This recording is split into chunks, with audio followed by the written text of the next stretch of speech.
कभी सोचा है कि ये जो ट्रांसफॉर्मर हमें हर गली नुक्कड़ पर दिखते हैं, ये असल में काम कैसे करते हैं?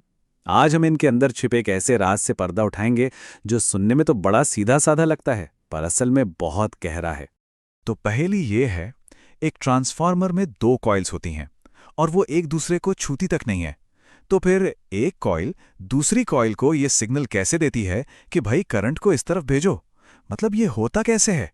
सवाल बहुत कमाल का है और इसका जवाब फिजिक्स के दिल में छिपा है। चलिए मिलकर इस गुत्थी को सुलझाते हैं। अच्छा, इस रहस्य को सुलझाने के लिए हमें सबसे पहले ये समझना होगा कि एक ट्रांसफार्मर असल में करता क्या है। चलिए एकदम बेसिक से शुरू करते हैं। इसे ना 4 आसान स्टेप्स में सोच सकते हैं। पहला, प्राइमरी कॉइल में एसी करंट आता है।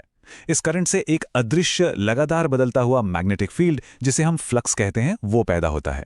फिर यही मैग्नेटिक फ्लक्स दूसरी यानी सेकेंडरी कॉइल से जाकर जुड़ता है और आखिर में बूम, सेकेंडरी कॉइल में अपने आप एक नया करंट पैदा हो जाता है। सुनने में काफी आसान लग रहा है ना, हैं? पर असली खेल तो अब शुरू होता है।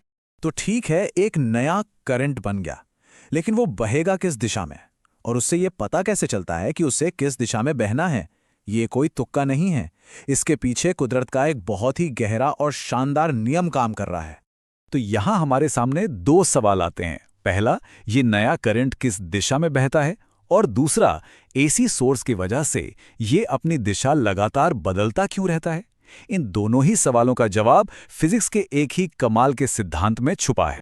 और हमारे आज के इस विश्लेषण का हीरो है लेंस का नियम। ये नियम हमें प्रकृति के एक बहुत ही बुनियादी सिद्धांत के बारे में बताता है, और वो सिद्धांत है विरोध का, या कहें संतुलन का। लेंस का नियम अगर सीधे सीधे कहें तो ये कहता है पैदा होने वाला करंट हमेशा उस बदलाव का विरोध करेगा जिसकी वजह से वो पैदा हुआ है। इसको ऐसे समझिए कि ये कुदरत का एक बागी है। अगर मैग्नेटिक फील्ड बढ़ रहा है तो नया करंट उसे नीचे धकेलने की कोशिश करेगा, और अगर वो घट रहा है तो करंट उसे सहारा देकर ऊपर उठाने की कोशिश करेगा। मतलब ये हमेशा एक बैलेंस बनाने में लगा रहता है। इस एक लाइन पर गौर कीजिए, प्रेरित धारा की दिशा ऐसी होती है कि वो उस परिवर्तन का विरोध करे जिससे वो उत्पन्न हुई है। असल में प्रकृति को संतुलन पसंद है और ये नियम उसी संतुलन को बनाए रखने का एक जरिया है।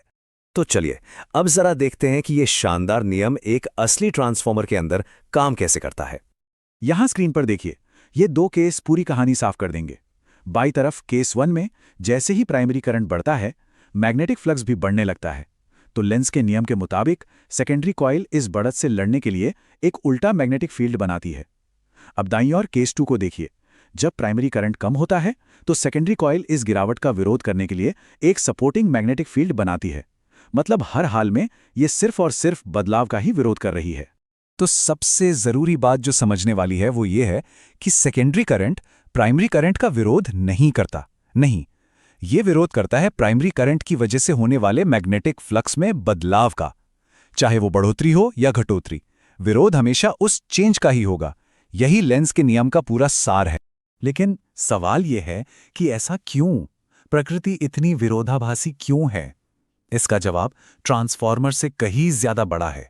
यह जवाब छिपा है फिजिक्स के सबसे पवित्र नियमों में से एक में, ऊर्जा संरक्षण का नियम। एक पल के लिए कल्पना कीजिए कि यह विरोध का नियम है ही नहीं। क्या होता अगर सेकेंडरी करंट बदलाव का विरोध करने के बजाय उसकी मदद करने लगता? अगर सेकेंडरी करंट मदद करने लगता तो एक बेकाबू चेन रिएक्शन शुरू हो जाता। बढ़ता हुआ मैग्नेटिक फील्ड एक ऐसा करंट बनाता जो फील्ड को और बढ़ाता, जो फिर एक और भी मजबूत करंट बनाता, और ये सिलसिला बस चलता ही रहता। ये एक ऐसी मशीन बन जाती जो बिना कुछ किए ही ऊर्जा पैदा करती रहती। और ये फिजिक्स के सबसे बुनियादी नियम को तोड़ देता कि ऊर्जा को ना तो बनाया जा सकता है और ना ही नष्ट किया जा सकता है। इसीलिए लेंस का नियम कोई मनमाना नियम नहीं है। ये प्रकृति का तरीका है ये पक्का करने का कि ऊर्जा कभी भी मुफ्त में नहीं बनती। ये ब्रह्मांड के सबसे मूलभूत नियमों में से एक को बनाए रखता है। और ये बात हमें एक बड़े सवाल पर लाकर छोड़ देती है, प्रकृति में विरोध के और कौन से नियम हैं जो संतुलन बनाए रखते हैं? लेंस का नियम हमें दिखाता है कि ब्रह्मांड